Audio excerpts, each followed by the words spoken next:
Ladies and gentlemen, boys and ghouls, it's time for below grade level. It's time for the fright of your life.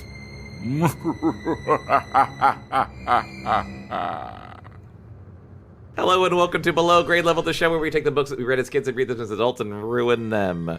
I said that okay that time. I'm one of your hosts, Jonathan Eaton, and with me as always is Bekah Eaton. Hi. And Chris Zaleski. Hello.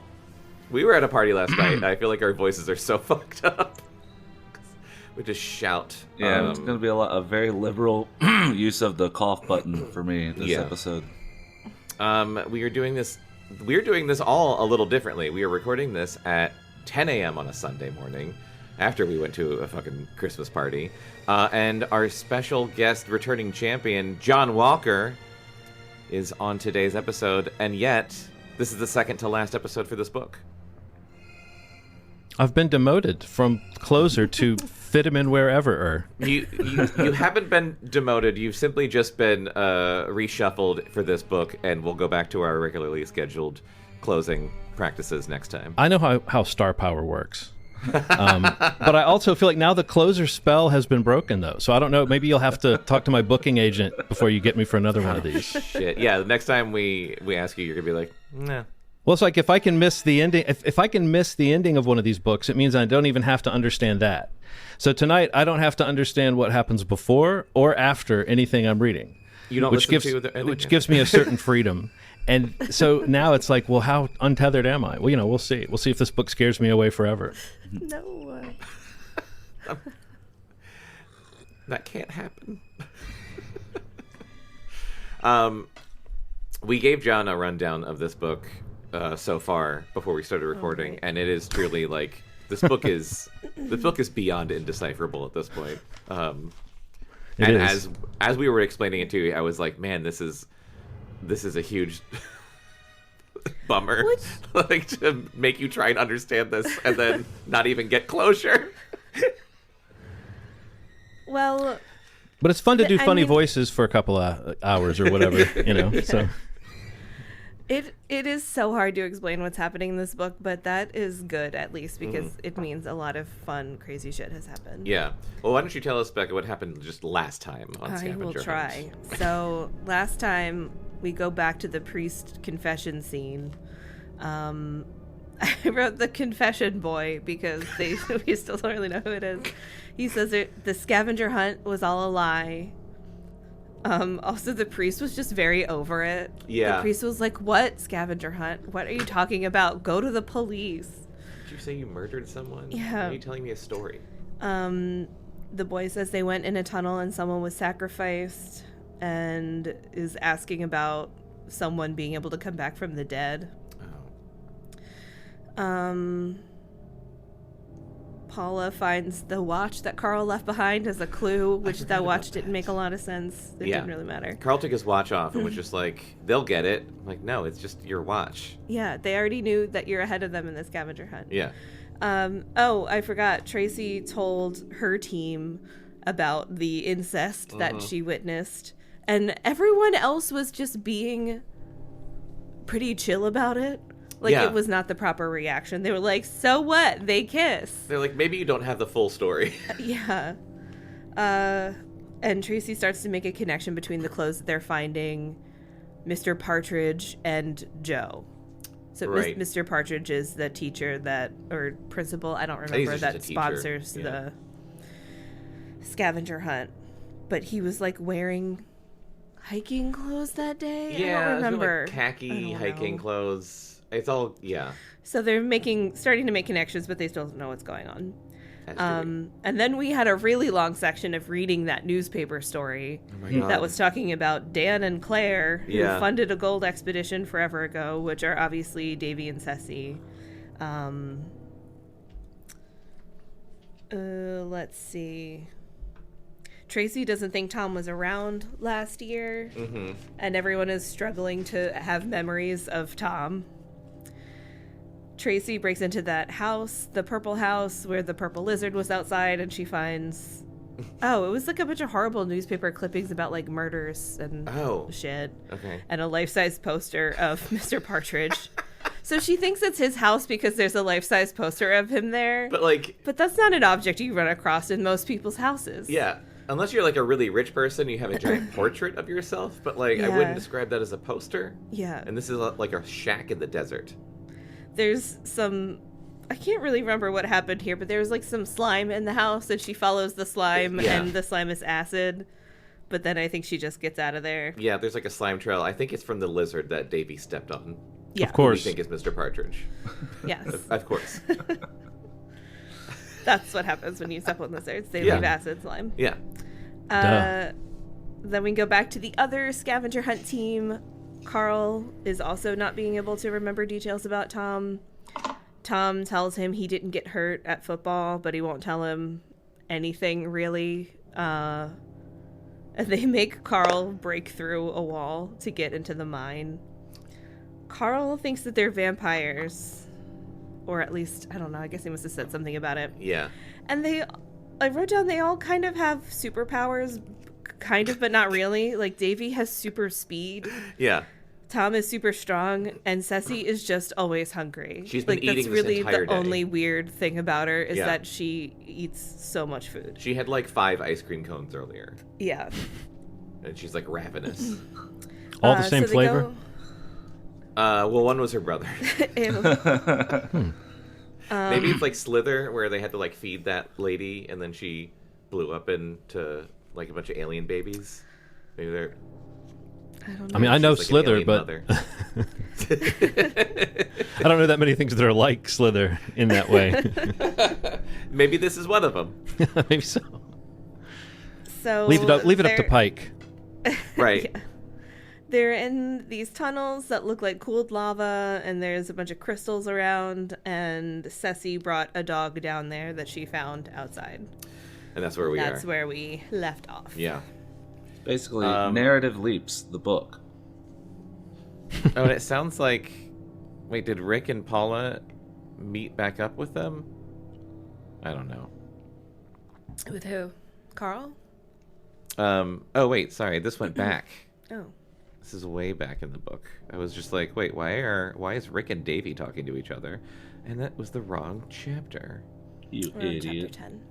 I'm sorry, Becca, we're on what? Chapter 10. Thank you. I And couldn't you're hear an you. idiot. Ah! Oh, so rude. If only I knew which page chapter 10 was on. You know, the next chapter is bankruptcy, so everybody get ready for that. Boy. Oh, I am. I know Chris has got that one locked and loaded. Oh, God. Hell yeah. Did I walk into a sore subject? He says Oh, no, it's just what he says time. every single time. Oh, okay. I usually roll my eyes, obviously. You're John, you're usually not here for chapter 11 because we bring you in at the close. Not to keep, bringing that up. This is a very nice coffee mug Shit. you have there. Shit, I went too far. Oh, no. Okay, chapter 10, that's where we are? Mm-hmm. Chapter 10, formerly known as Twitter. What's the last thing we read was they're making That took me a Carl minute, Chris. dig? Say what? I said that took me a minute to get Chris's joke. Oh, I didn't hear what he said. You'll this just thing have about to Twitter? listen to the episode. Yeah. Yeah, I don't know. They're making him dig or tunnel through walls or shit. Yeah. I don't really know what's happening. Well, let's find out. Chapter 10. Oh, we're back with the other group now. They almost missed the sign. Tracie was 50 yards past it before Rick called it to her attention. She didn't bother to turn around. Shifting into reverse, she raced the Camaro backwards, the dust sweeping over her windshield. I forgot that she's got like a sick Camaro that they're just ruining by driving it out into the desert. Like, her car's gonna be fucked up. She parked beside the post and jumped out, leaving the engine running. The cardboard box was empty. She inspected the wrong turn sign and the "you should know by now" clue. Oh, was there a clue that said "you should know by now"? I guess. Oh, yeah. The item listed on the type page said, "One lost shirt." The tracks of a truck led to the left off the road. She got back in her car. Ooh, what did it say? Rick asked. Rick is we're doing like a real snooty comic book voice for him because he's so smart, John. Okay. Tracie pointed to the slopes of the deserted hills to their north, now clearly visible beneath the rays of the rising moon. I've never thought of moon as having rays. Moon rays. It's more like Beams. beams. Yeah. Yeah. Get it right, Pike. Come I on, know. Pike. Moon's got beams, Pike. That's Moon's what I got would say to him beams. if I ever met him. Moon's got beams. Right after you punch him, just You punch know him right in that. the face. Yeah. Moon's got Moon's beams, got Pike. beams, Pike. You can take that back to your publishing house. Christopher Pike assaulted today. And then throw like a It's- dead pike. A pike's a fish, right? You could throw Yeah. like a dead pike at him, as like yeah. a symbolism kind of thing. Like a On a pike. mafia What? symbolism. On a pike. On a pike on a pike, Pike on a pike into a pike. into a pike. Oh my God, 2 pikes on a pike. Oh God, I want to die. It said go that way. So It said go that way. With the purple house far behind them, I'm so glad we got to talk about the purple house again. Jesus. Tracie had finally shown Rick and Paula the articles she had taken from the table. Paula didn't think the clippings meant Mr. Partridge had committed the acts, but Rick's attitude had surprised Tracie. He immediately began to take the matter more seriously, probably because they were now discussing specific crimes and not vague diabolical plots like incest. That's a vague thing, right? Yeah. Not a specific thing at all. I mean, how do you define it? incest? I know. I'm Is saying there that's, really a definition? that's probably what Christopher Pike would say. Yeah. He wanted to go straight to the police, which would have been fine with Tracie if it hadn't meant an hour of backtracking. Her heart warned her there wasn't much time. Already, Carl. Her heart's like, hey, Yeah, it's like. keep going. Already, Carl and the others must have reached the last place on the list. Tracie kept silent about what she had seen and heard inside the house. Which, that didn't help her earlier when she kept silent about the incest. Seriously, so I tell don't know why them. she's not just telling them what's Tracie, happening. if you see something, say something. But she had begun to doubt if she was doing her friends a favor. She feared they would see worse before the night was over. The path proved far rougher than the dirt road. She was ruining her car, Yep. like you said, Called but she it. didn't care. Carl's truck had left clear tracks in the baked earth. At least they knew they were on the right trail. Plus, Paula felt they were approaching the area where Joe had died. Tracie hadn't said more about Joe, and Paula wasn't asking. It wasn't something they could talk about and pretend the universe hadn't suddenly adopted a new set of natural laws. What? I don't know. The path came to an end at the edge of a narrow ravine. Farther east, it appeared wider and deeper. Carl's truck sat there silent and empty. Tracie got out and studied the vehicle. The engine was still cooling. They were not far behind.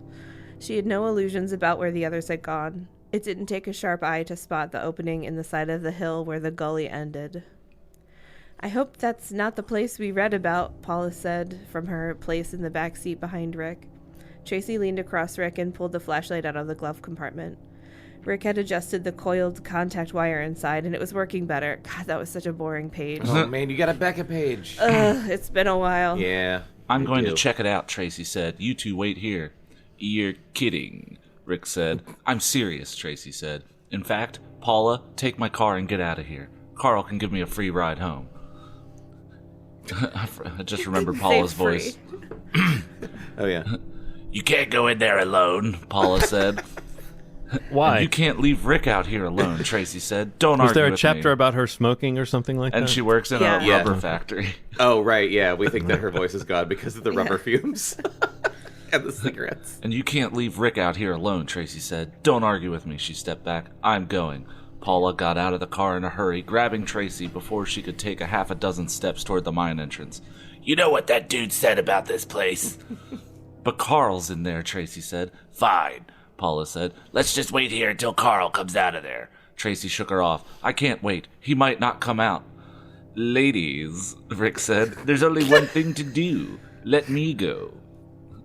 No, Paula said, shaking her head. Absolutely not. You can't get your chair in there, Tracie said.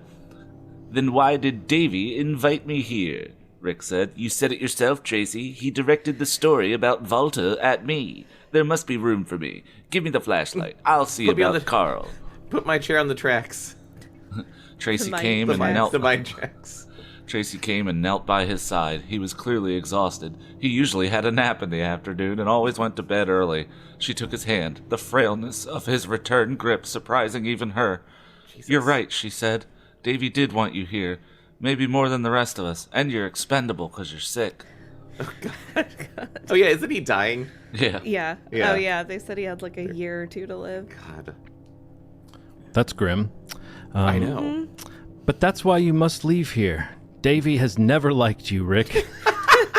He could hurt you. Rick stared her in the eye, his face thin, but his voice clear. I'm beginning to believe you. A genuine scavenger hunt would never have brought us out this far. Volta must exist. The diary we read could be accurate. That's scary. It scares me as much as it scares you, but it's exciting too. I don't have a lot of excitement in my life. I read books. Read more exciting books, Rick. That was just me editorializing. That wasn't the character. I go to the library, I go to the doctors, and I wait for something to change for me. Rick took a breath and glanced at the dark opening. I have to go in there. Tracie lowered her head. They were fools, she thought, to take the bait. But maybe it was meant to be this way.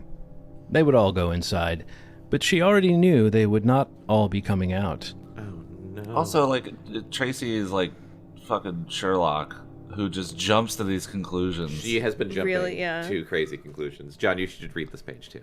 You mean the beginning of chapter 11, when we all have bankruptcy problems? That's a fresh joke for this podcast. That's a really good one, John. I Thank can't you believe so we've much, never done Bekah. that I know before. how much you just think love of that that? sort of thing. It was my humor, for sure. You're like, bring me some word association shit, please. We've been really lacking it on I this know. podcast. I know, Nailed God it. I forbid. can't believe God we forbid never- someone who likes to play with words should come on this show. Should we? You ever think we should read the, like, you know, where it's all caps at the beginning of a chapter? Like, should we read that differently? Is that like more official? Like it's being shouted at you? Yeah. Carl felt sick with guilt when he realized who had arrived. Tracie had found his watch. He could see it on her wrist. He could see her death in the glint in Davy's eyes. Dropping to his knees, knowing it would be a wasted try, Carl grabbed the steel bar and swung it toward Davy's head. Oh, shit. Carl didn't even see him duck. Davy simply was no longer there. And then Carl was lying dazed on the black ground. Davy had caught him on the side of his head this time, bringing stars to his eyes and a trickle of blood over his cheek. Rolling onto his side, Carl sat up weakly. He did it every week, telling himself there had to be a way to stop them. While simultaneously, that's a good one. Yeah. While simultaneously asking himself why there had to be a way. For all he knew, an atomic bomb might not have slowed them. Tracie led the way, a flashlight in her hand. Paula and Rick not far behind. They were filthy with dust. Ugh. Hauling Rick in his wheelchair through the initial passageway must have been a struggle. Rick's eyes were all over the chamber, filled with awe. Paula had a firm hand on his shoulder, her face grave. 50 feet out, Tracie signaled for her companions to halt. I'm confused because we went straight from Carl and Davy to Tracie and then without like a break, but I guess we're just like Well, they're quickly cross-cutting now. No, Tracie's team is like in the mine chamber. They're all in Yeah. the same room now. Are they all in the, they're all in Yeah. the same room? Yeah. It's not super clear. It's not super clear. Thank It's a you. total Okay. Goonies But- vibe, though. Like, yeah. all these kids are coming through a tunnel into a Yeah. room. Come on. But yeah, that's why Carl hit Davy, because he realized Tracie and them were in there. Oh, okay. I missed that. Crucial detail. She stepped forward alone. Well, again, it was someone jumping to conclusions. You could see on Davy's face that he was going to kill Tracie. Oh, Jesus Christ. Leave him alone, Mr. Senior Class President, she called. Who said that? I think Tracie. Okay. We have the police, and they're not far behind. They Davy. sent us children in first. That makes sense. Yeah. The It's cops are like, standard "You-" procedure. Yes, exactly. All cops are heroes. Davy strode casually toward her, his smile cocky and arrogant, his hold on the rifle loose. He carried it for pleasure, Carl knew, rather than any practical reason. Pleasure. Ugh. He liked playing the boss. Carl glanced at Ceci. She was no longer petting her dog, and that's not a euphemism. The arrival of the others had caught her off guard. Tom stood on the triangular slab not far from the arched doorway, as motionless as a statue. "Tracie," Davy said. "What a pleasure." "Carl," she called. "Are you all right?" "I'm fine." He stood slowly, a burning pain between his ears to match the pain in his abdomen. "We don't want any trouble," Tracie told Davy. We'll leave with Carl. We'll leave with Carl. And that can be the end of it. Imagine being in that actual situation and having that Freudian slip. How you would probably spend the whole rest of the time to saying, I swear. It was a Freudian. We weren't Like, just no, being but on you. the tongue. It was not a Freudian slip. It The was whole it was reason we a came here. like a Jungian slip. "It took you all day to get there," Davy said. "What's the rush?" Tracie glared at him. "We know about you." "Tracie," Carl said, "don't worry about me. Get out of here." "Did you go to the house?" Davy asked, enjoying himself. "The purple house? Did you read what I've been up to?" Oh, shit. "Oh, shit. What is this?" Ceci asked. Davy glanced at his sister. "It's of no concern of yours." "Your brother's been cutting up people with razor blades," Tracie told her. "What do you think of that?" "I see," Ceci replied, not overly impressed. "How did you come to be here? How did you come to be here?" is the thing this alien girl said. Okay. Your brother planted another set of clues, Tracie said. Ceci knelt down and caressed her pet, losing interest in the subject. None of this is necessary, she muttered. It is necessary, Davy snapped, his anger erupting out of nowhere. But he quickly regained his jovial countenance and turned back to Tracie. I think they meant countenance. Wait, continence? I think they mean Is it countenance? Does it say continence? It says continence. his jovial continence would His be like, jovial continence, so he's just happy shitting. no, he's happily holding in his pee. That's what continence means. It's like incontinent is. I haven't peed all day. He's so happy about it though. This is the happiest piss I've taken. The lizards don't have to pee. I have the It's bladder of just 10 acid. men. Yeah. It just dissolves. Yes, his jovial. You know what? I consider all of our continences jovial. I love that. Every time I'm not pissing myself, I'm so happy. I love Every that time we're cross sitting here band doing this jovial and you guys aren't continence. pissing yourselves, I'm happy that that's not happening. That really made me feel like, wow, I'm a lot more fucked up than I thought. If I can't read this word does not make sense. My brain is broken. Let's make sure that there's not some alternate. The ability to control movements of the bowels and bladder, so it could be either Okay, one. so it could be shitting. It could be either numbers. Oh, Yeah. self-restraint, especially with regards to sex. Is that going on here? Okay. He does like to kiss his sister, so It's I taking guess everything he's for me to currently not French kissing her right now in front of all of you. He's not kissing her or pissing or shitting. Or shitting. So he's in control. So he is showing extremely good restraint. Yes. So, by the way, those are the Jovial. top. Those definitions are the top two results in a Google search in December of 2024. So that means that it has to be the most accurate information in the world, right? Yeah, definitely. Okay, good. No Got one that. can change that. Yeah, no one can change that. That can't be wrong. Yeah. You can't take that away from us. Can't take that away from us. Not us. Maybe some other people, but not us. Yeah. He nodded at her flashlight. That isn't exactly a high caliber weapon you're carrying. The police, she began. The police, he interrupted with a snort. There are no police. He looked past Tracie. Hello, Rick. How are you? I'm fine, thanks. Tell me more about this place. Davy chuckled. Master Richard, you're going to learn all about it firsthand. They're definitely sacrificing Rick. Yeah, I changed my mind. It's not the dog. No, It's they're going be to Rick. sacrifice Rick. He moved a step past Tracie. She shot a hand out to stop him. Don't you dare, she swore. Because then she also said, fuck. Davy slowly lifted her hand off his shoulder. I don't dare, my dear. I just do it. Oh, Davy, what is happening? My What brain. has he become? Davy, Tom said, they shouldn't be here. What? This is not what we discussed, Tom said. Davy paused, thinking, and then nodded. You're right. We should get back to business. I'm glad you reminded me. He stared at Tom. I'm having a really hard time understanding. I cannot follow. Children aliens. Yeah. He stared at Tom, catching his eye. There are some materials I left in the truck. I need them to make your transfer with Carl. Wait, Could what? you get them for me? Transfer?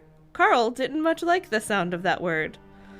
What materials? Tom asked. You think that's because he's transphobic, or do you think it's for some other reason? He just doesn't like the sound of that word. Well, I think maybe since I guess it's pretty safe to say that Tom is Joe.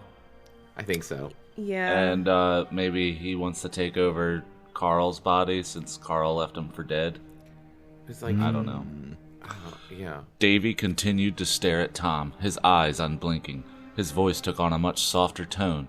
Carl wasn't sure if he heard it with his ears or inside his head. "They're in the truck," Davy said. "You'll see them. Get them for me now." Yes, that was very All right.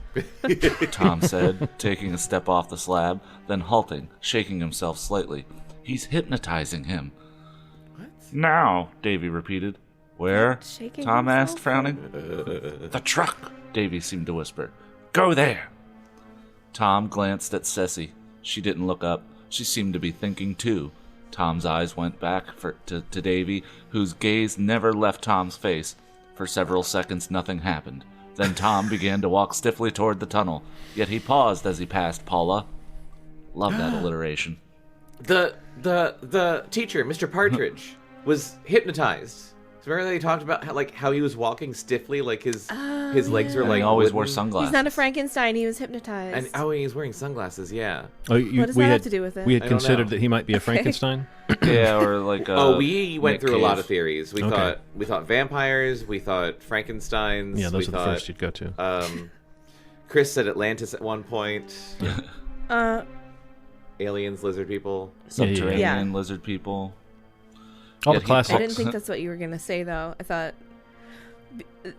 I can't remember whose theory it was, if it was Sure. someone in the book or us or what. Yeah.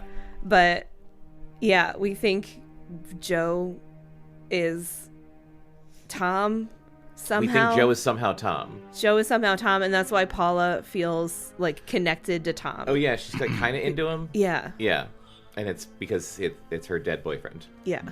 Yet he paused as he passed Paula. Her eyes were wide. She removed her hand from Rick's shoulder and stretched it out hesitantly in his direction before letting it fall weakly at her side.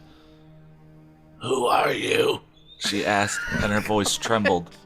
Tracie shifted her light in their direction, and Carl could see a ripple of confusion spread across Tom's ordinarily blank expression.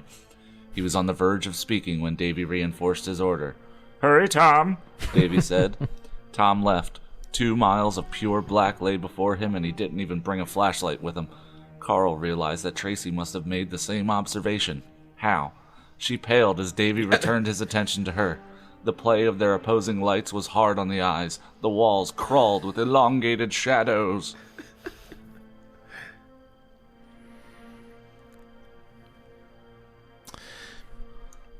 Is Davy the Dudley Do-Right guy?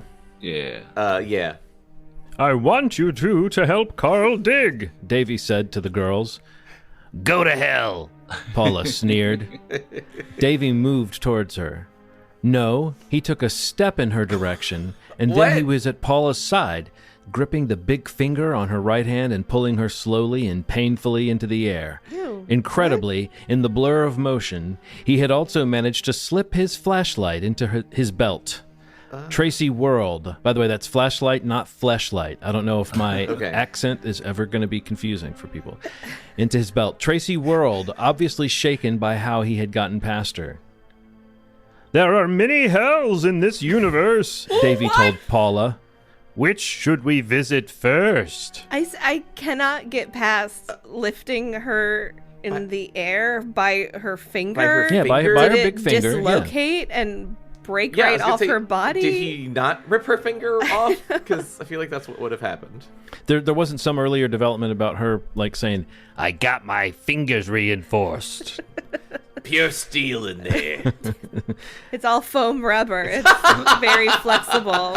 It doesn't very tear. boing, oing, oing. Yeah, that could be awesome. Yeah. It just stretches. Yeah. Literally. Hot dog fingers. Ew. Paula's mouth dropped open. Then she pressed her lips together and spat in his face. It was a valiant gesture and foolhardy. Davy flicked his wrist. The crack of the snapping bones in her finger was heard by all. Paula screamed. Ah! Davy clamped his hand over her mouth with the same hand that was holding the rifle. Are you So he sorry clamped a for rifle what? over her mouth? Yeah, it's hard to picture He just that. smashed a rifle in her And face. he broke all her teeth. Yeah. Yeah. There's not much left of her mouth at this point. Yeah. Are you sorry for what you just did? He asked. Paula nodded vigorously. Davy released her, and she crumpled to the ground, grabbing her hand and doubling up. He wiped the spit from his face.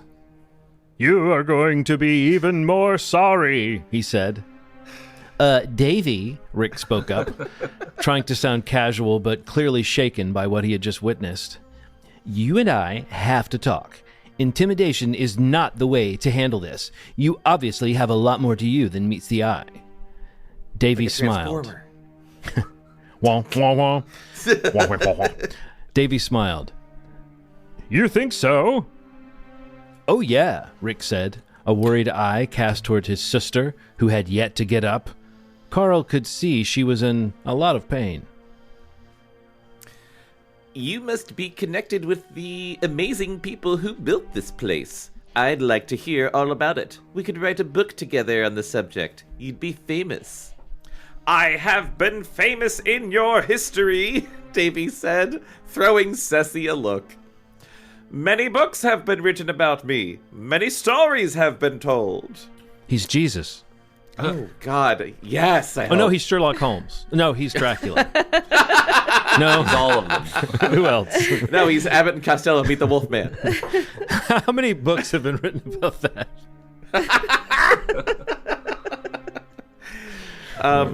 That's great. Oh, that's great, Rick said.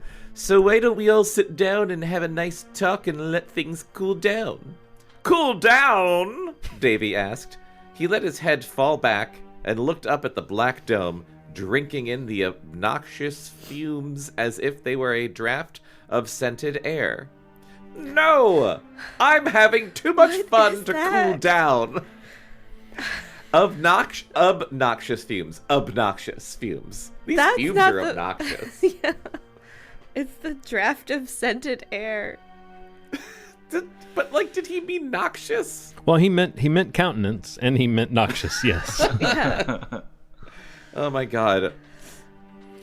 He So you glanced think down at- Pike is like a forbidding guy? Like when he's working with an editor, he's like, and don't give me any shit. I know my words.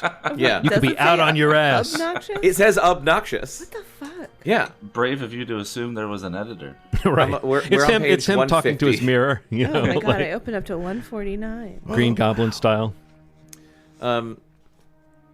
No, I'm having too much fun to cool down. No, nope, wrong voice. I'm having too much fun to cool down. He glanced down at Paula, who was trying to crawl on her knees. For a moment, he seemed to contemplate kicking her. Should I kick her? And breaking a couple of her ribs for good measure. But then he spoke to Tracie, who stood helpless nearby. I'll let your friend sit out this little exercise, he said, but you help Carl dig. We have to finish with the scavenger hunt. Tracie gave in, her tough stance in ruins. The police ruse shattered. Obviously realizing that Davy was a far more powerful adversary than they could have imagined, Davy handed her a hunting knife. He must have taken an extra one from the box beneath the drain cover on the track. For Carl, that seemed a lifetime ago. Us also. The knife was for digging. What? The Why knife was was for it- digging, Chris. Why wasn't there a trowel instead of a knife? The knife was for digging, Jonathan. Sorry, I'm so sorry. The knife was for digging. Carl picked up the bar. Davy directed them to the area at the tip of the triangular slab. He made them go down on their knees. Mm-hmm. I'm glad that Stance- sentence finished. The way it did. The stance appealed to him. Mm-hmm. Maybe I'm Then not glad. But it did. Yet he did not sit to watch them work. He went Inconclusive. off. He went off to confer with Cecy, who seemed to neither approve nor disapprove of his tactics. What the fuck is Cecy doing? She's just like has not done much. Yeah, she's just petting a dog and like disinterested in the tragedy play. She doesn't seem evil like Davy, but she's also not helpful. She's just kind of there. Like, totally indifferent to everything that's happening. Yeah. She was caressing her pet, I believe was the phrasing. Yeah. She didn't need the entertainment, Carl thought. Okay. She had her dog to amuse her. Your head is bleeding, Tracie whispered. Carl glanced over his shoulder. Paula was still doubled up in pain. He could sympathize. I'm fine. How did you get here? We followed your tracks, she said. It's a long story. Do you know this is close to the place Joe died? Yes. What does it mean? I don't know. But who are these people? How can Davy move so fast and be so strong? My mom sent me a strange text. Oh. My mom just texted me. She texted me, Bekah, do you like Chipotle, the place? And I said yes. Not the concept. Oh, not Chipotle the not person? The specific. Not the flavor, not the specific not the pepper, concept. but Chipotle the place. And I said yes, and she just said good. I don't know what that. Oh, I man. hope that means I have Chipotle I was in just my gonna future. say, I hope she's giving you a Chipotle gift card. That would rock. Oh. I want Chipotle. Oh, I want Chipotle. All right, Mom. I will text you later. What? Who are these people? How can Davy move so fast?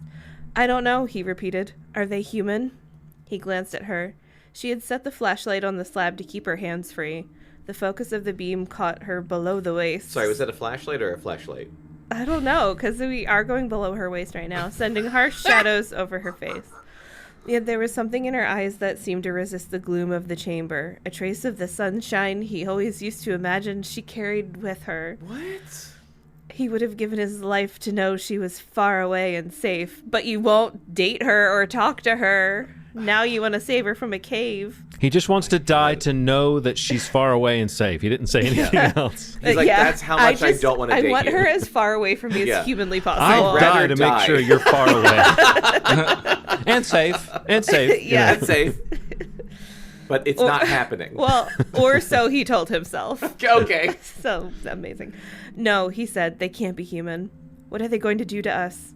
She was asking him for hope. It was the least he could give her for his cowardly mistake of leaving the watch. What? Again, I feel like that was so unimportant that he did that. But all he had to offer her was a lie. They would have killed us already if that was all they wanted, he said. Yeah. Tracie, you said something about knowing of crimes Davy had committed? I broke into the Purple House. There was a collection of articles inside on ghastly murders. I'm sure he killed all those poor people. Then why did you follow us here? He asked. To rescue you. What? She tried to force a smile, but didn't quite make it, lowering her head instead.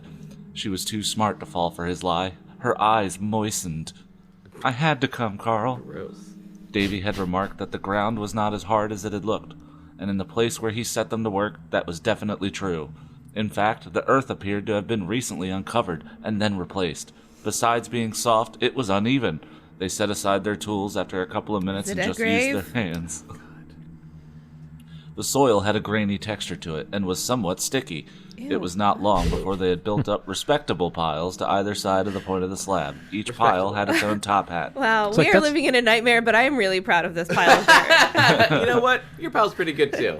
Thank you. 4 feet down. I don't Tracie's- like it, but I respect it.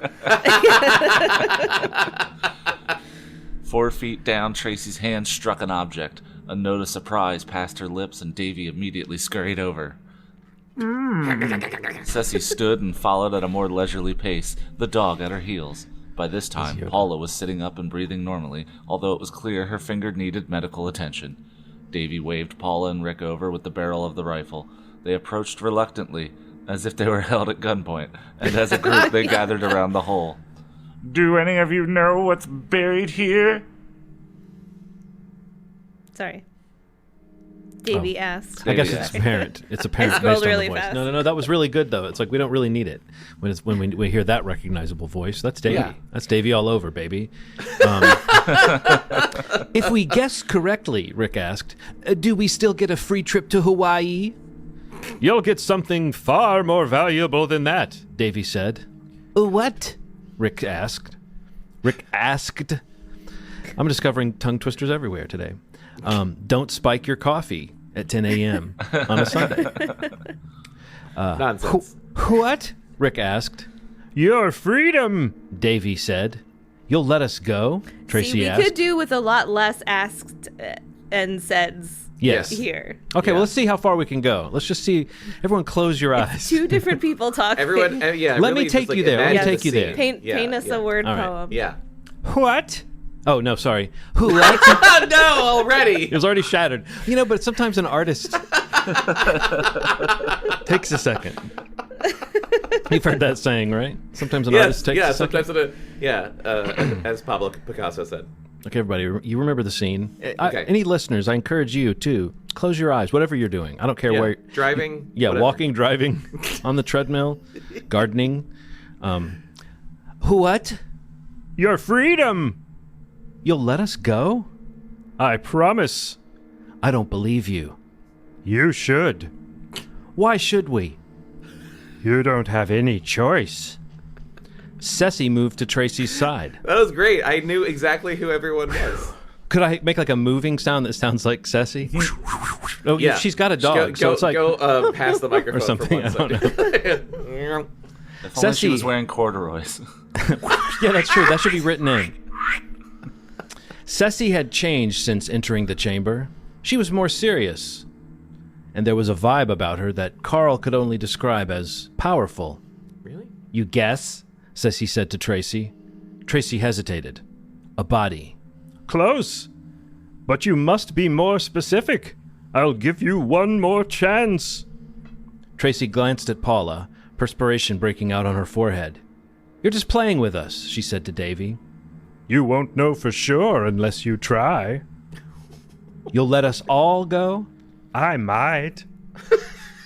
You have to swear it. I swear it. Tracie glanced up at the black dome, back down at the black hole in the ground. Joe's body, she whispered. Close.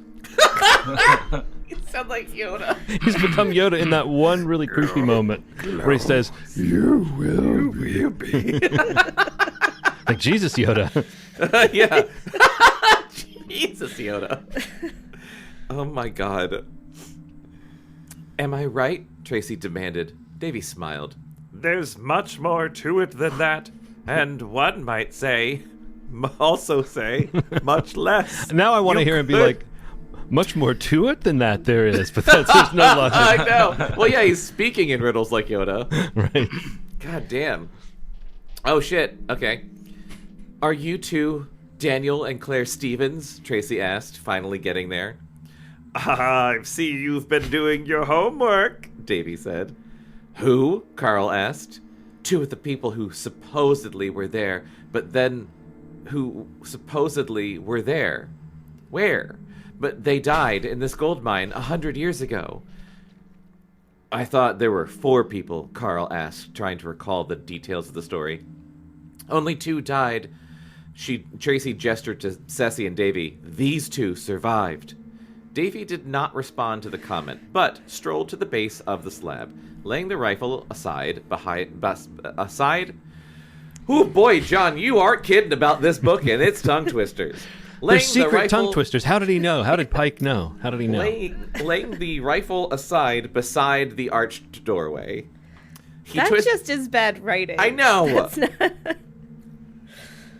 Wait, laying the rifle beside the arched doorway. Okay, it doesn't matter. It doesn't matter. Laying the rifle aside beside the arched doorway. Laying the rifle aside beside the arched doorway. He twisted his neck around the curve. He twisted his neck around the curve of the stone wall, and his head disappeared.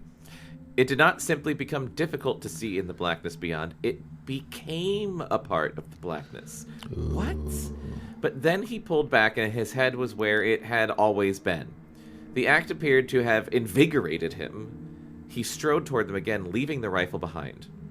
You were asking? He said. Davy, Ceci said. Let me talk! He snapped. You've talked all day! Ceci shrugged, falling silent. Has she talked all day? She hasn't talked as nearly as much as Davy has. Oh, yeah. Tracie took a step forward. Was I right? She insisted. Are you going to let us go? Davy waved his hand. Those are such boring questions. Are there no others? Are you not entertained? Yes, Rick spoke up, wheeling his chair closer to the slab. Also, what slab? Did I miss something? I don't. There's just a triangular slab. Okay. A slab. Yeah. It's your standard Like a slab. General Yeah. slab. You've been Probably underground. like You've seen center of a slabs. chamber, I'm guessing, you know? Like it might have a brazier on top of it, as we were discussing off mic in a prior hangout. I don't remember that. Didn't we talk about that? The Yeah. difference between On a slab? Me braziers mispronouncing and brazier. Oh. yeah. Oh, brazier. I was like, Yes. bra? That's the exact conversation we had. My God. Tracie gave him a look of pure exasperation, but didn't stop him. The horror of the chamber had not dimmed his curiosity. Tell us about this place and the people who built it, he asked again. They were very old, Davy said, and they were not people you know as people. Oh, you've got a monologue. They were of a higher order. Oh, shit. How old, Rick asked. Hundreds of millions of years. That's impossible, Rick began. Man has only been on this planet. Man? Davy interrupted loudly. Man is nothing. Aw, this is wasted on me, because I'm not going to yell it. Because I have a headache. Man is nothing. Man is a soft-skinned freak. He will have his day, and then he will be gone. We've ruled this planet for millions of years, and we will rule it again. Are they fucking dinosaurs? Oh my god, I think they're fucking dinosaurs. Fucking God, if they're dinosaurs. And Chris was right. I think that's happening. His words echoed throughout the chamber. Does that mean he gets like a Resonating. little crown to wear for the next few episodes until someone else is right about something? We fucking should, hope yeah, so. we should get a crown for whoever's Oh, no. theory Hold on. was This is actually the right. reward. God. I don't think anyone's been right yet. No one's been About right. anything. We're But always this might be wrong. the first time. The glasses are the reward for guessing. Perfect. Yeah. Oh, fantastic. But we don't know that you're right yet. That's true. Take him off. Yeah. Take them Take off, them off, Chris. This is dangerous. Come on, Chris. Take this seriously. We can't break all the rules is on this show. nothing All the rules that we make up as we go. His words echoed throughout the chamber, resonating with the walls. Carl noticed then that there was a pattern to the arrangement of the many crystals. He wondered if they didn't form a written language of some kind. A metal grave for terrible lizards, Rick muttered. He shook his head. It's not possible. John, that was one of the clues, was a metal grave for terrible lizards. Okay. It's your history, Davy said. It's your future. What is it? Tracie asked. I'm so upset. Rick looked at her.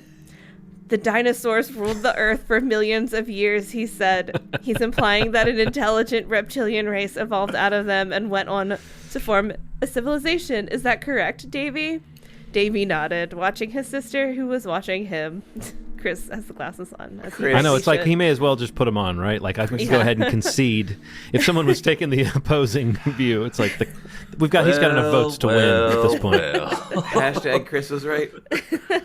Does that mean Chris is about to like lay down some new rules? Like he's about to be the Now he's the chairman of the podcast. like what kind of ruler are you going to be, My Chris? new title is Bookmaster. Oh no.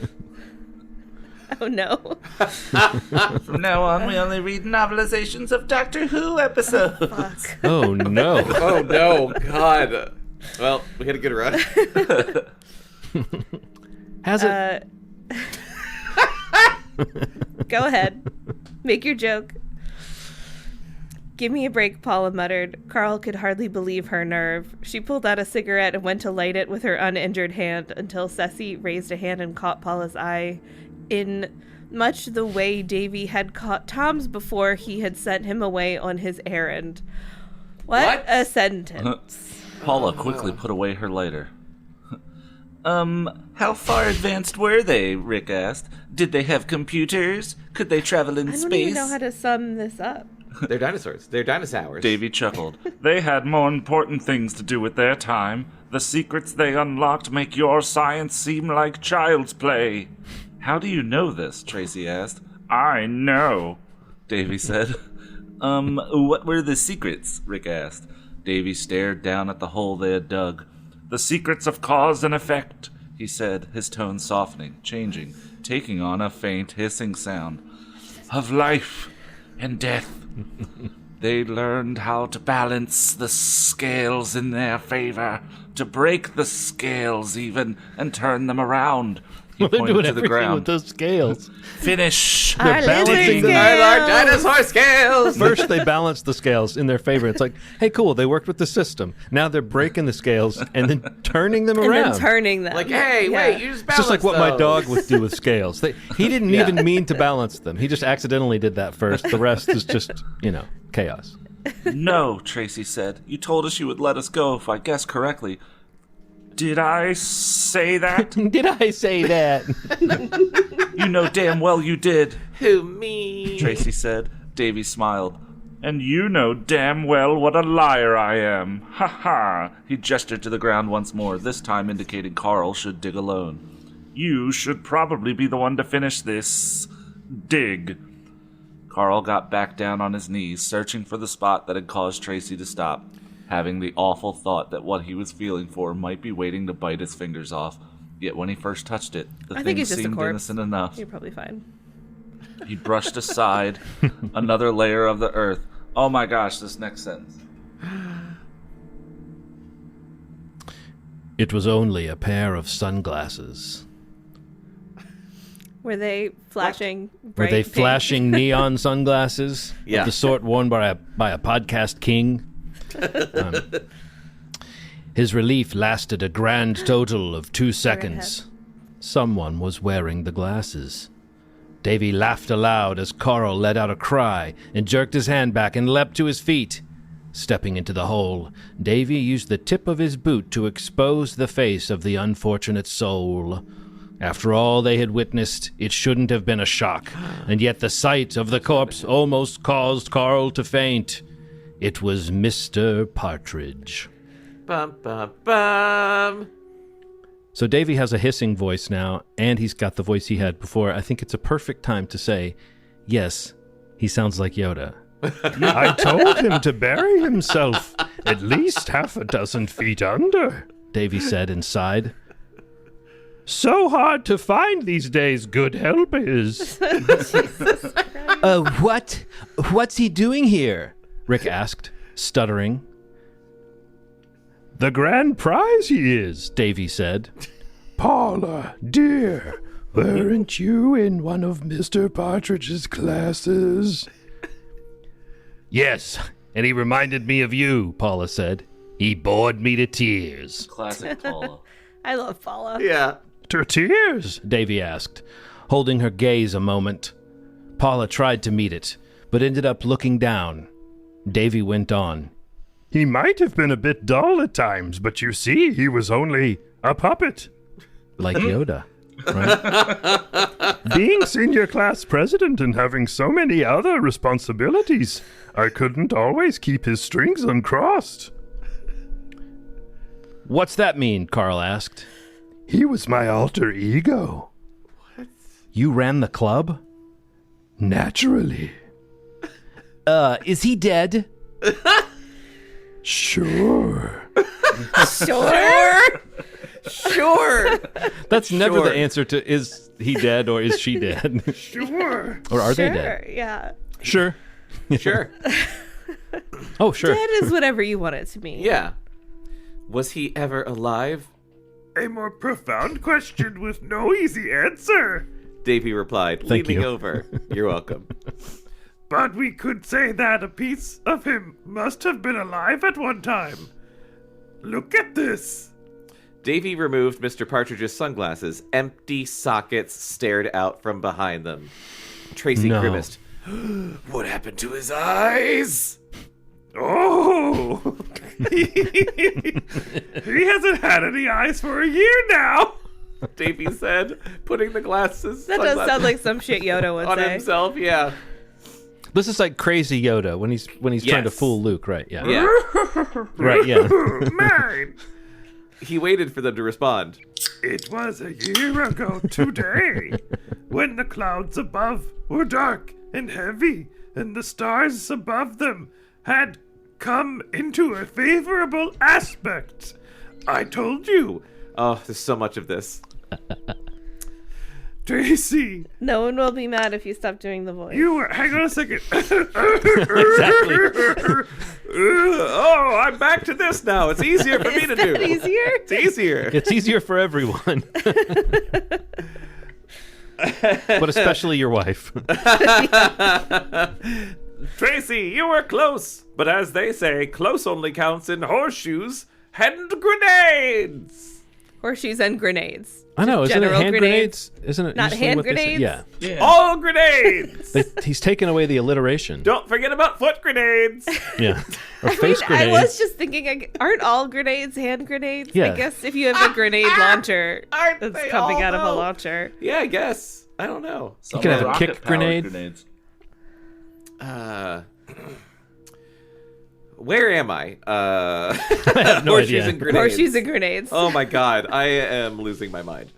Don't any of you understand? No. Davy sighed and crouched down beside the figure. Perhaps this will help. Let me show you something. No, Paula said, ready to be sick. but I insist. Davy tugged on the pale, flaccid flesh of Mr. Partridge's left cheek. Oh, phew. You've all been dying to know what's going on. It wouldn't be fair for me to keep you in suspense forever. Carl's stomach heaved as Davy began to rip Mr. Partridge's facial skin off. Davy No. did it effortlessly, in handfuls. Gross! And yet, when he was through, there was no blood. There was only a pile of imitation flesh, and a special effects man might have had wait. A special effects man? There was only a pile of imitation flesh a special effects man might have had in his supplies. You're a writer, for Christ's sake.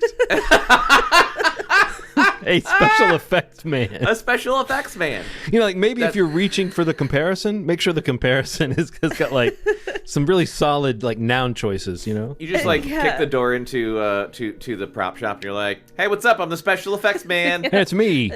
It feels like placeholder Yeah. tags to be like, okay, look up what this job What's the job position is called Yeah. later. I'll go back and change it later. Yeah. No, Yeah. I won't. It's fine. There was only a pile of imitation flesh that a special effects man might have had in his supplies, and a hollow white skull that could have sat unprotected in the desert sand for over a year beneath the boiling sun. It could have sat. Did it? You will recognize the teeth, Paula. Davy said, standing back. The bottom row is crooked. I suppose he didn't have the money for braces. I think John died. I don't know what happened to him. Where'd he go? I am dead. I don't even- was Mr. Partridge you might recognize Joe? these teeth. Is it Joe's skull? A shame, don't you think? He would have been a more handsome sight with a little dental work. Not that you cared. You must have kissed this mouth 100 times and enjoyed every minute of it. God! Oh my god. Paula What? could not speak. She could not move, nor could Carl. He recognized the teeth.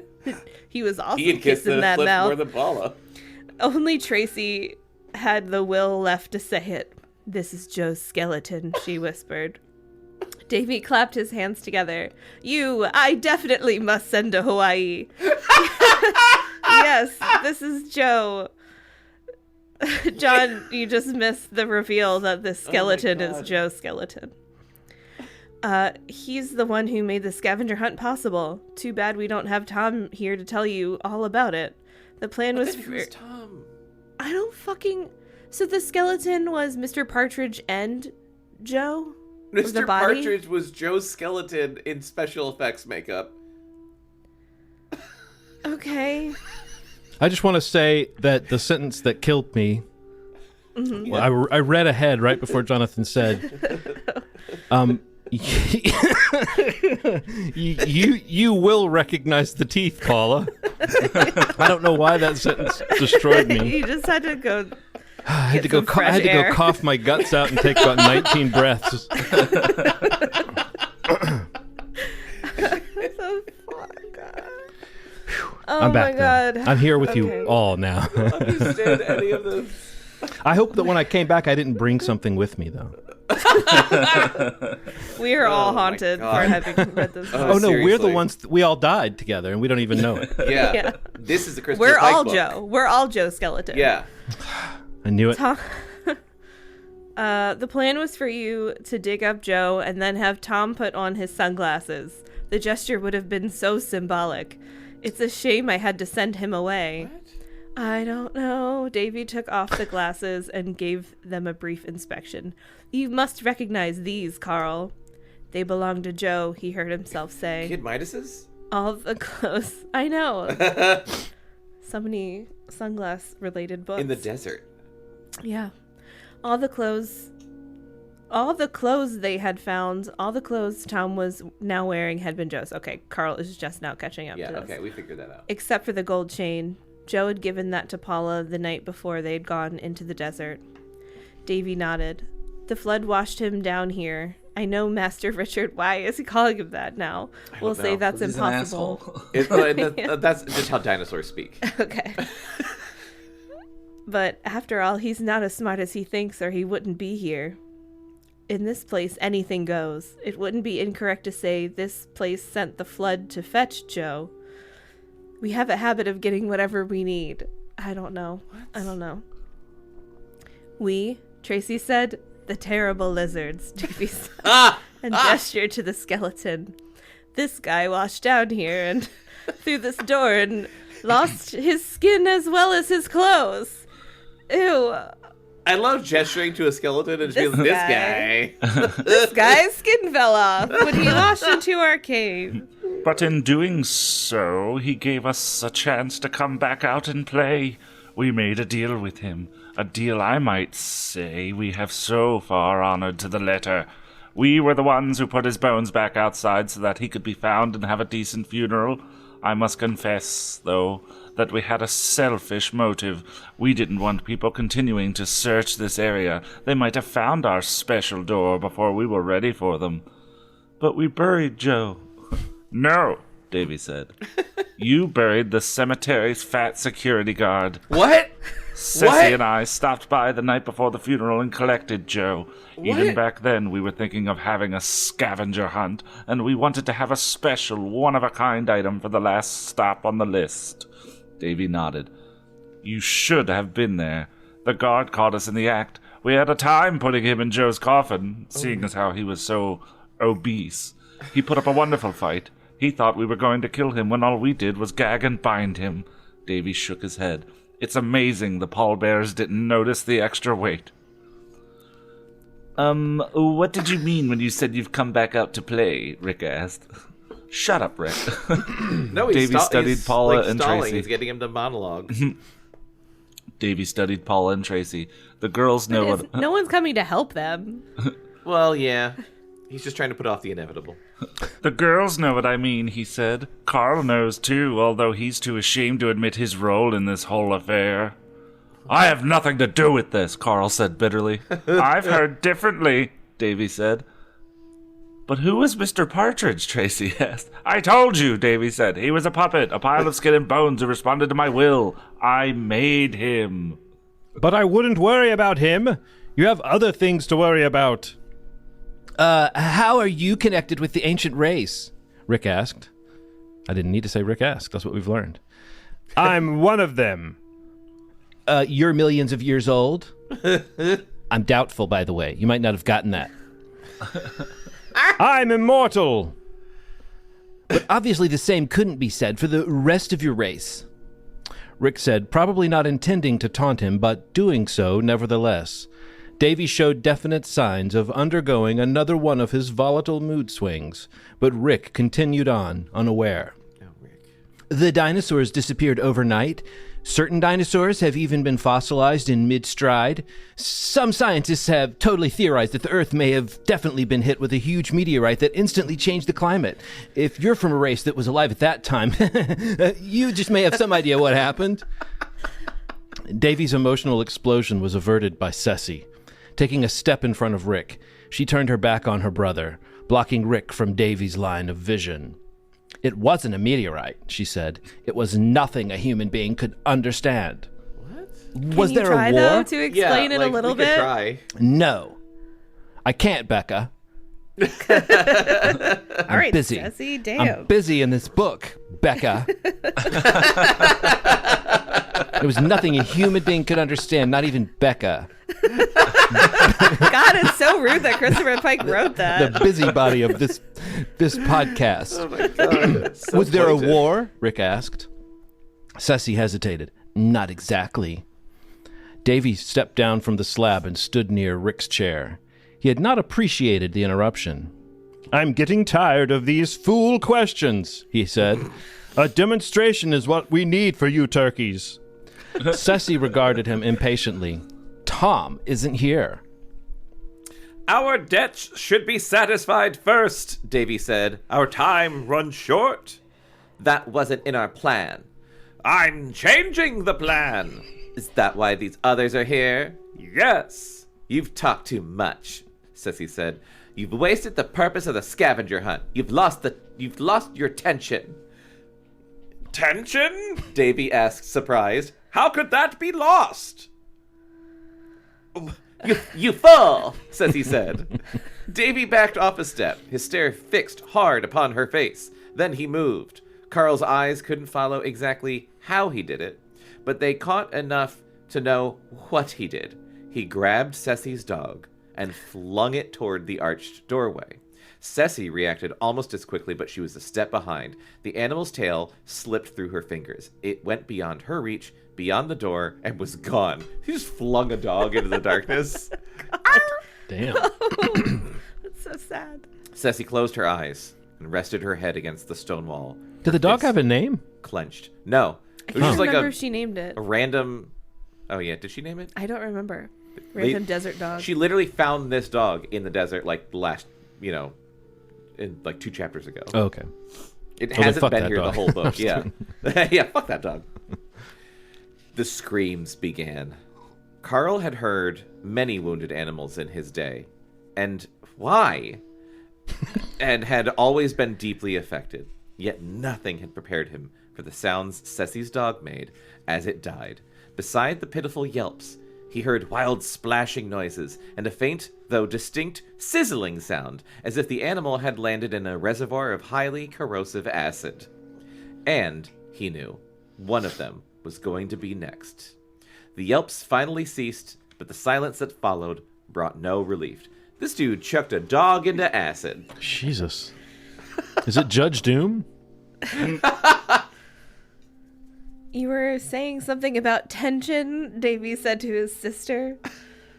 Ceci slowly lifted her head off the wall and opened her eyes, staring at her brother. Carl hoped to see anger, sorrow at least, and was disappointed on both counts. Ceci looked cool as ever. This is your place, she told her brother. That's right, Davy said. Cheer up. You'll get another pet out of it, one more to your liking.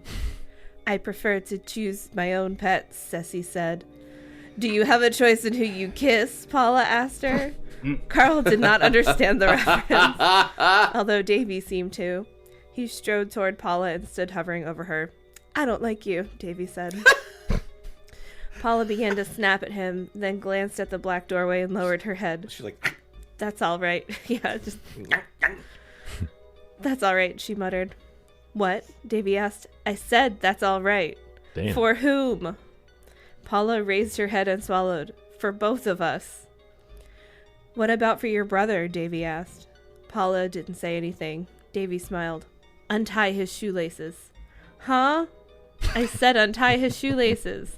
Why? I can untie them myself. She's so confused all of a sudden. Oh my god. Huh? Why? What? What day is it?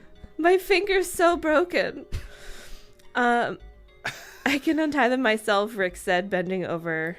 Davy stopped him with a hand on his shoulder. No, I want your sister to do it. I want her to remove your shoelaces and bind your ankles to your chair. Damn. What? Then I'm going to dip these shoes in acid. I like know. Judge Doom. Yeah. Paula shook her head faintly. No. Davy, Tracie said, a tear falling over her cheek. Don't. Now. Davy told Paula. Carl, Tracie moaned. Do something. He has already done his part, Davy said. That's why you're all here. His hand shot out and grabbed Paula by the hair and pushed her down by Rick's feet.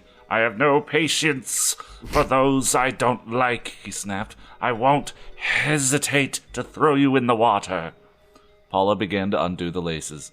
With her broken finger and shaking hands, it took forever, and when it came to binding Rick's ankles to the chair, she simply couldn't or wouldn't do it. Rick ended up having to help her. Davy let him. Enough appeared to be going as Davy wished. He wasn't going to quibble with every point. Rick had to be the bravest kid alive.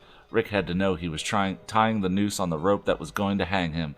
Carl prayed to God for an end to the madness. He has already done his part. But God didn't answer. Perhaps he could not hear the prayers cried to him from a place as forsaken as this. Carl did not understand. Yeah, we all know that God doesn't hear cave prayers. Yeah. You have to be above ground. Yeah, he doesn't get service down there. Yeah. Carl did not understand how Davy could blame him for his friend's predicament. Tracie stepped to Davy's side, her hands out in a gesture of pleading. You can't push him through that door. I can, Davy said, and I will. No, please, Davy, anything but that. Davy smiled. You say please to a monster? You can do better than that, Tracie. What? She paused, lowering her hands, seeing that begging only made him worse. What do you want? To balance the scales. Oh my God. What does that mean? To stay alive. He said, nodding to the doorway.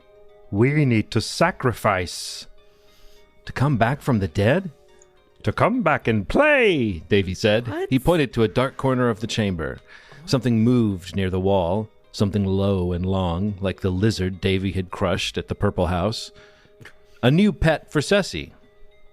Carl thought it interesting how it had appeared immediately after the dog left the scene. Ceci continued to watch the proceedings. Interesting. I know. Interesting. Oh, it's so weird. There's a lizard now when that dog died. I had no idea there was more than one animal. Curious. Curious. He jots it down. Takes out his microcassette recorder. There's two of them. A new pet for Ceci, and it's a great replacement for a dog, too, is a lizard. Yeah. Yes. Carl, no offense to people that love lizards. There's some great lizards out there, I'm sure. Carl thought it was interesting how it had appeared immediately after the dog left the scene. Left the scene is a great euphemism for what happened to that dog. You know when that dog was dissolved? He really left the scene. Yeah. Oh, no. Oh, my God. That's so... We all know what that means. Ceci continued to watch the proceedings with complete indifference like a true sociopath. God. What does this sacrifice do, Tracie asked, besides balance the scales? It puts the lotion in the basket. It creates a tension that strains the fabric between this world and another. Again, Davy indicated the doorway. Here, the fabric is already very thin. It is a special place. It is my place. Then you are from the past. He Davy already shrugged. said that. Oh my God, yeah. That has nothing to do with what he just said, and he already said it. Yeah, that is not clarifying anything. Also, we're all from the past. Davy shrugged. You mentioned the dead. They don't keep time. You can think of it any way you wish. He paused again. Our tension diminishes. Are you snug and secure in your seat, Rick? I really think we could talk this over. Can you swim? No. Not in acid. Well, it's never too late to learn. Davy said, taking a step toward him. Paula leapt up and blocked the path. Tracie touched Davy's arm. Tracie touched Davy's arm. I have an offer for you. Davy was interested. Yes? Does it matter who you use to balance the scales? Davy glanced at Carl. It can. But does it matter in this case? Tracie asked. Davy patted Rick fondly on the top of his head, condescendingly. This young man has already pre-qualified himself with his many unkind remarks towards me. I was only kidding, Rick said. Paula stepped back and wrapped her arms over his shoulders, beginning to cry. Use me, Tracie said. Davy considered. An interesting offer. Do you have any conditions? Yes, Tracie said. You have to let the others go. I have to give you my word? Davy asked. Yes. Didn't we go through this a few minutes ago? Davy asked, and also us, because it was just fucking happened. If I can give you what you need, Tracie said, you should have no reason not to let the others go. That's logical, Davy said. You're a brave girl. I'll make you a counteroffer. A spare Rick if you'll choose another for me. What? Choose between Paula and Carl. You have 20 seconds to decide. Choose! But you now have 18 seconds. Tracie stopped dumb. What's that mean? Tracie stopped dumb. Carl wanted to help her. He wanted to tell her to choose him. But he couldn't get the screams of the dog out of his head. And he's like, fuck, I don't want to. No, I don't want. Yeah. I like how he was like, no. I volunteered. On second thought? Yeah. I don't like. Yeah, you can kill Paula. Yeah. Actually, I don't want to die. He was a coward. It says in the book, he was a coward. Could that be what Davy had been referring to a minute ago? What? When? What? I don't know. I think he called him a coward. I have lost track of everything. When the flood of water had come down upon them in the gully, Joe had called to him for help, and he had tried to help him. After thinking about it for a few seconds, he had almost forgotten about that. The delay, the hesitation. The creature near the far wall slithered in the black earth. I'll go in place of my brother, Paula said. No, Rick said. This guy's a lizard. He won't keep his word. He is a literal lizard. No, this guy's a lizard. This guy's a lizard. You can't trust him. 12 seconds, Davy said. I said I'll be your sacrifice, Paula said. But I said Tracie is to decide, Davy said. I can't, Tracie whispered. Carl? You want me to use Carl? Davy asked. No. Paula then? No, I told you I'd go. You have 5 seconds, Davy said. The 5 seconds went by. It didn't take long. Approximately 5 seconds. I was about to say, no shit. Davy shook his head sadly and put a hand on the back of Rick's wheelchair. Paula tried to stop him, but he pushed her gently away. Gently for him. Paula ended up on her butt on the black ground to the right of the slab. Davy did not want to knock her out. Davy wanted her to watch. Jesus, he needed his tension, for whatever the fuck that means. Paula scampered to her feet, but was stopped this time by Tracie, who must have decided it was hopeless to resist. Davy nodded his approval. Would all human beings step down from the altar? He said. Carl, if you would, please. Carl stood slightly forward and to the left of the doorway. The rifle I'm was sure where it's Davy... important to know What did specifically Tom... exactly where he's standing. Yeah. What did Tom go to get? I forgot.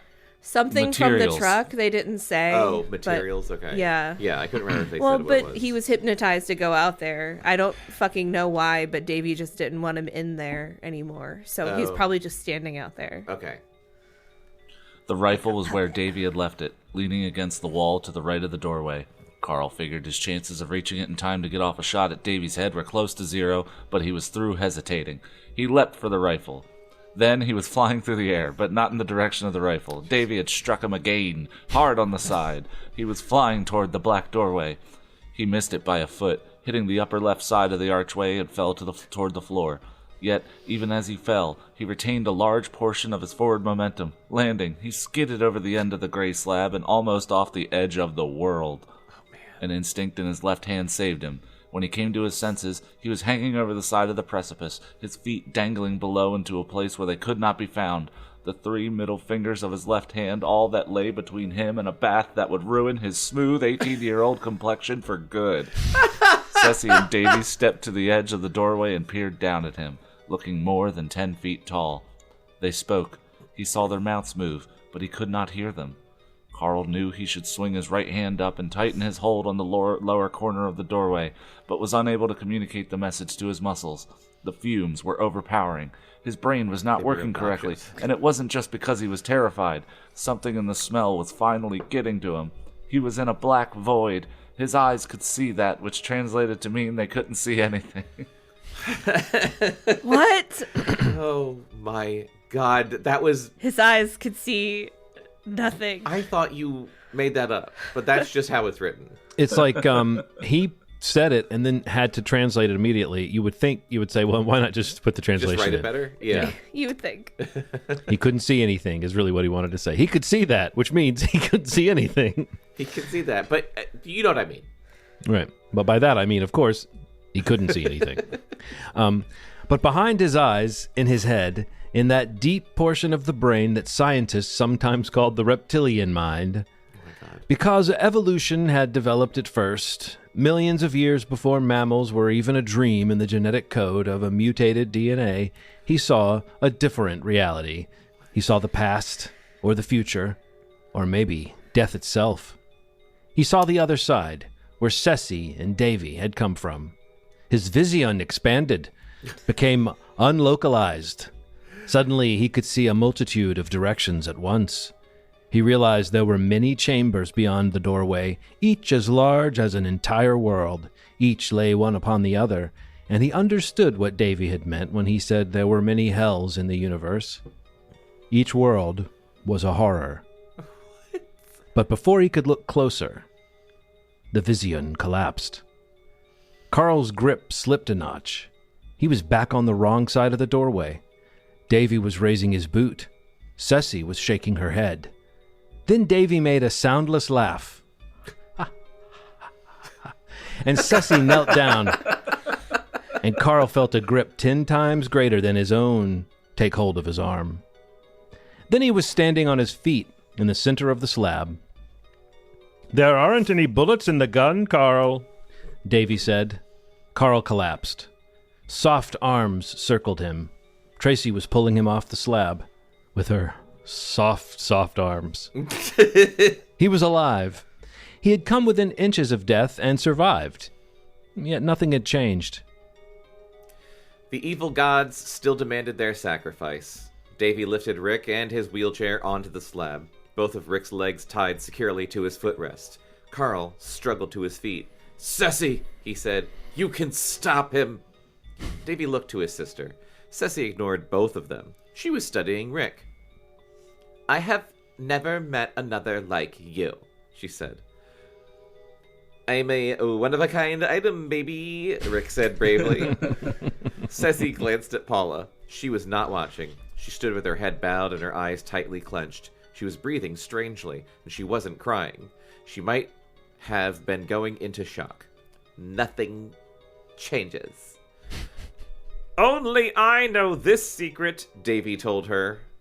"What?" Tracie turned her dark eyes on him. It would not have been correct to say their features were identical, not as far as some male/female twins went.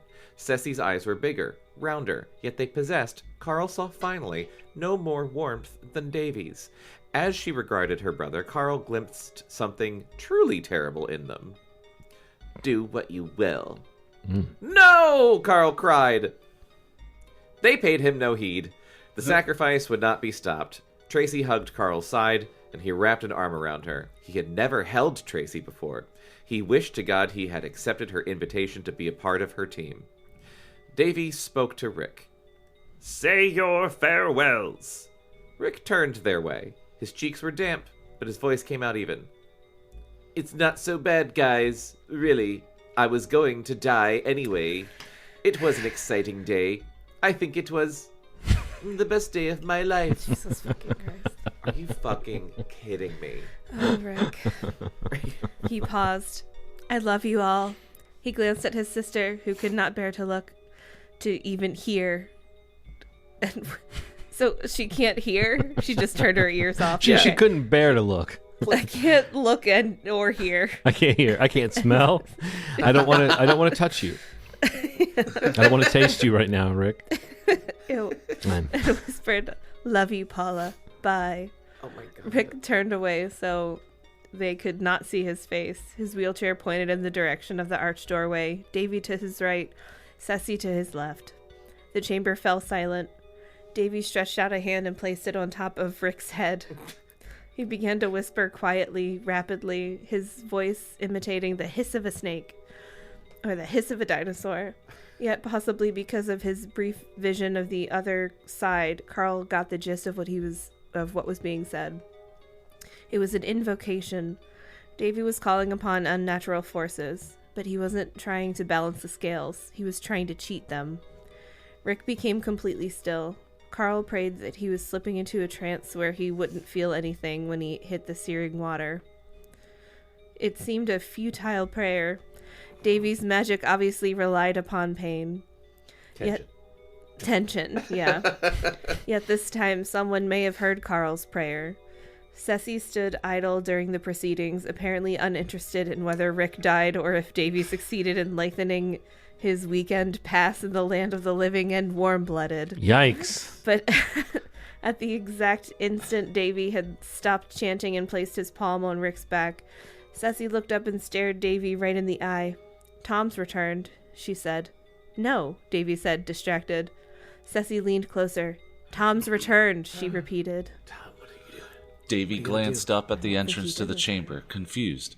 He let go of Rick and took a step away from the doorway toward the tip of the slab. I don't see him, he said. "See him," Ceci commanded, her eyes focused on the back of his head. Then, suddenly, she reached down and took Rick's head in her hands. Her mouth twisted in an odd line, and the sound that passed her lips was similar to a word Davy had repeated several times in his invocation, only at a much higher pitch. Then Ceci twisted Rick's head hard. She broke his neck, and Carl felt his own heart break with the sound of his young friend's bones. Damn! Ceci shoved Rick through the doorway. Davy whirled around. There followed a loud splash, but no screams, only blessed silence. At least he had not suffered. Tracie sagged against Carl's side, the strength leaving her limbs. Carl had to support her, quickly removing the flashlight from her hand lest it drop and leave them in the dark with these two murderers. "It's done," Ceci told her brother. But I wanted to do it, Davy complained, jumping to the door and peering inside. You I don't always hear get to him. murder people. I don't hear him. "I do," Ceci said softly. What have you done? "What could I do?" Ceci asked. Davy fumed for a moment. Then he began to calm down. I had completed the calling, he said finally, seeming to agree with her. It struck Carl then that Davy had not heard Ceci's brief chant, nor had he heard Rick's neck breaking. Could Ceci have momentarily hypnotized him? Yes. It's good. Davy continued. I remain strong. We must continue. With what? Ceci asked. With Carl. "Tom hasn't returned," she replied, a faint note of sarcasm entering her voice. That's more than faint. She definitely had changed since coming into this place, even more so since Davy had killed her dog. The mysterious lizard continued to flop about the far corner. Davy, that is, shifted indecisively on his altar, probably trying to decide if he wanted to fry or boil his next victim. Carl couldn't believe Rick was really gone. He liked doing that voice. Even the boy's body must already be in ruins. The acid would first eat away. It was best not to think about it. Why don't you do us all at once and get it over with?" Tracie cried, straightening herself by Carl's side. Davy perked up at Tracie's outburst. He strode toward them, withdrawing a hunting knife from his back pocket. "This is sharp," he said, holding it up so that they could examine the blade. It was not the same type of knife they had found at the beginning of the scavenger hunt. "You could skin a newlywed with a knife like this." Oh my God. What? I tell you that so you will be able. It must have been one of the newspaper clippings of the murders, but without that context, it's insane. It's just one of those things you say. I always say. Yeah, you know it's that an average common turn of aphorism. phrase. Everyone You can knows skin a newlyweds are newlywed. very hard to cut. Well, you know that Yeah. sometimes a knife store will let you go to the back and let you cut up a newlywed just to see if you like Just the to knife. test the knife, yeah. Yeah. You could skin a newlywed with a knife like this. I tell you that so that you will be better able to understand the demonstration I am about to perform. What kind of demonstration? Carl asked. It concerns you, Carl, Davy said. Did you know you're not your everyday high school senior? What do you mean? Do you have nightmares, Carl? Sometimes. What are they about? I don't remember, he lied. Do you remember your best friend Joe? Yes. Where did he die? Near here. How did he die? You know. You said it already. He's going to ask Say him all it. 5 of the journalism questions. You know? Yeah. Where, how, why, who, when. Say it again for me, Carl. One more time. He drowned. In the desert? Yes. Did you try and save him before he drowned? Yes. You risked your life? Why do you want to know? Carl asked, beginning to feel more uneasy, if possible. I want to know how close you came to risking your life. I also want to know how late you were in taking the risk. Why? Because I think, and Tom agrees with me on this point, that you messed it up, Carl. You beefed it. I tried. Of course you tried, Davy said, switching the knife to his right hand. And as he did so, Carl's flashlight caught the blade at such an angle that Carl momentarily blinded himself with the reflection of his beam. Davy went on. Why did we need to know that happened? To know that Carl's a dipshit. Or to set Yeah. up that someone's about to get blinded more strategically. I don't know. But whereas Tom feels it was a matter of too little too late, I feel it was a question of too much too late. Too much too late. Oh my god.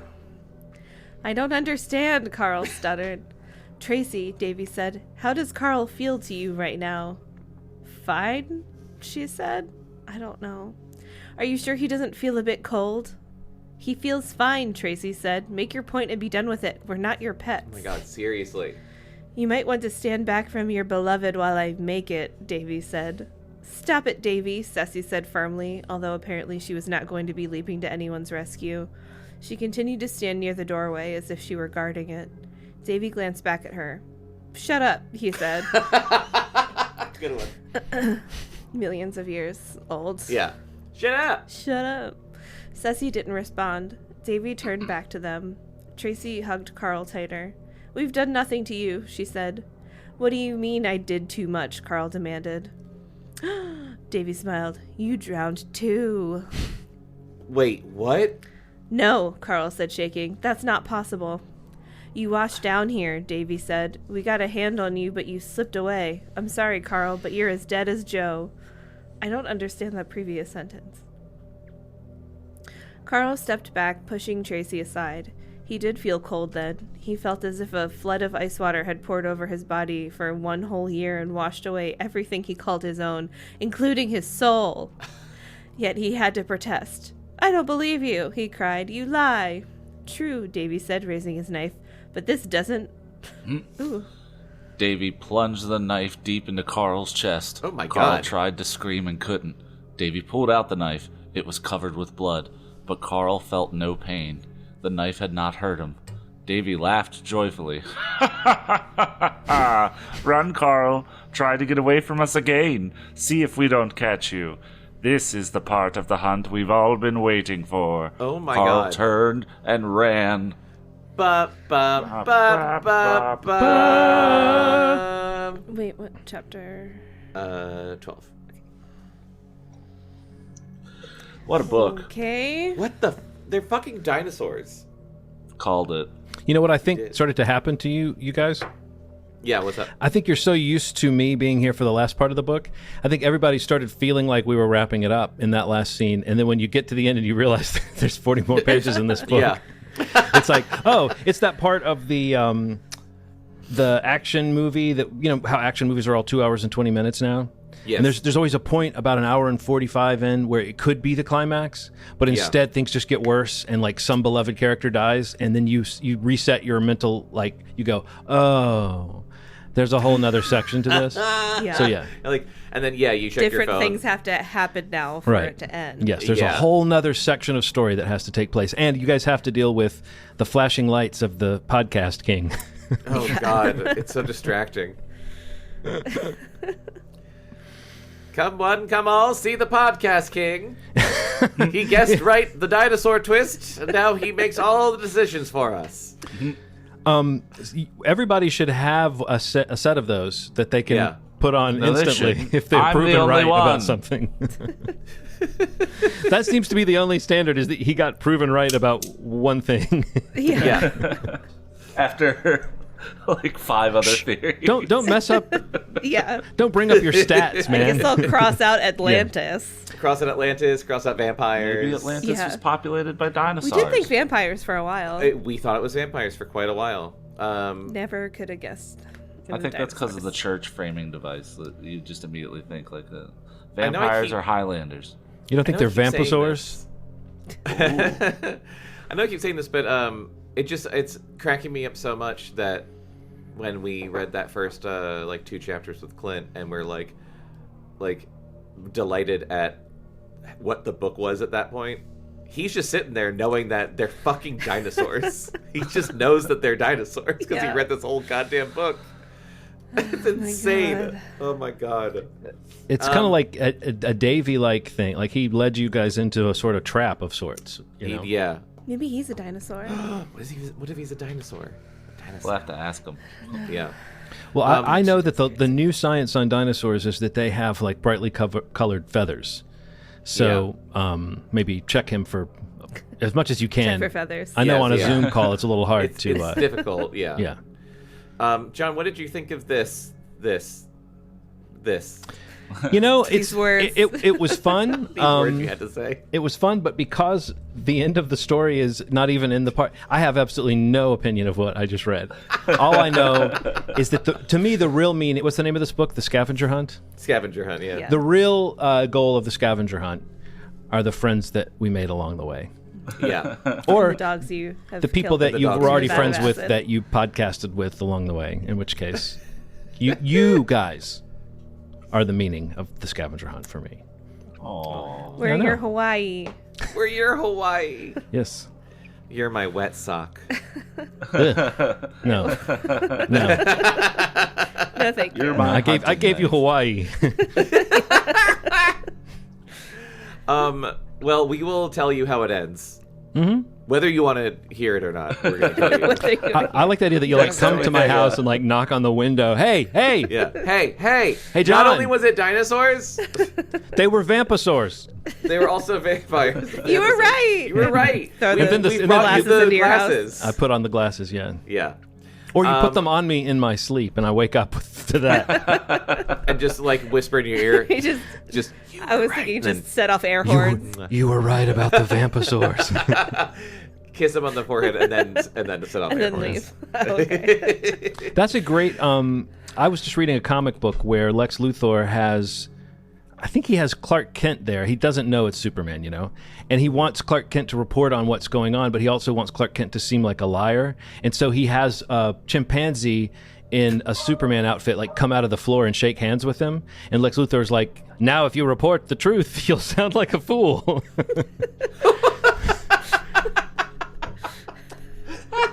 so diabolical. So, like, if I have to tell the cops they left these sunglasses on my face in the Yeah. night and they whispered, it turns out they were vamposaurs, then they're going to be like, really, Mr. Walker? You know. Oh my god, it's like that Community episode where they kidnap Troy, and he's like, why is there an astronaut making paninis? It's like, because no one will believe you. Holy shit. Oh boy. Well, John, thank you for being our penultimate guest Yes, for Scavenger penultimate.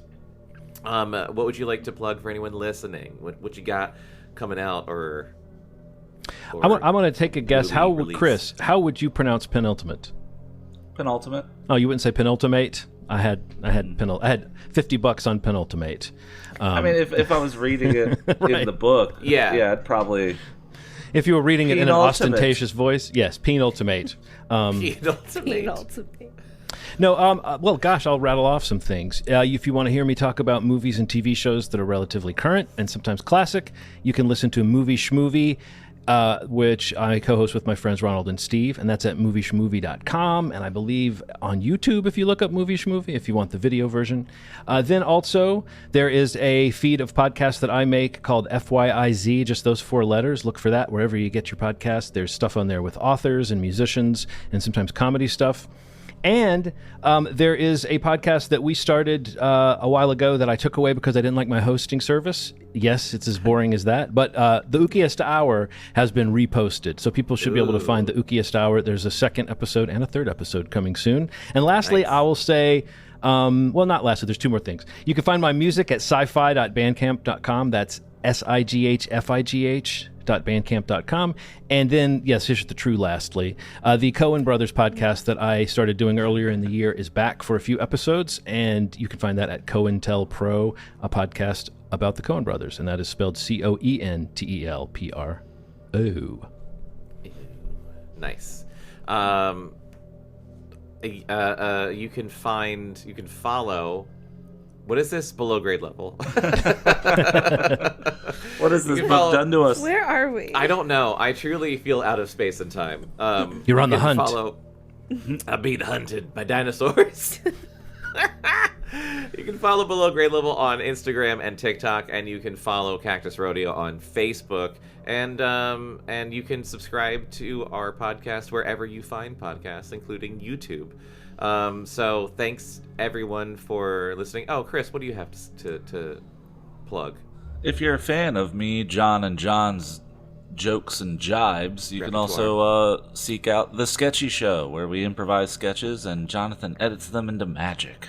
I've heard, guys, the word out on the street is that people are liking the jokes and they're liking the jibes, but they are sick to death of the japes. Oh, shit. Okay. We got to scale back the japes then. The japery. Less... 2025. Yes. I believe it would be fewer japes. Fewer japes. Not no japes. We can't cut them out completely. No. Just scale it back. Yeah. Well, thanks for listening. Thanks, John, for coming. We'll see you next time with whatever next horror we make you read. And tune in for the next episode where we finish reading Scavenger Hunt by Christopher Pike. I can't wait to find out what the hell happens. Thanks. We love you. Bye. Bye. Bye. Below Grade Level is a Cactus Radio production. You can contact us at podcast@cactusrodeo.com. Subscribe and follow on iTunes, Stitcher, and Spotify, and follow Cactus Rodeo on Facebook, Instagram, and Twitter for more entertainment and updates.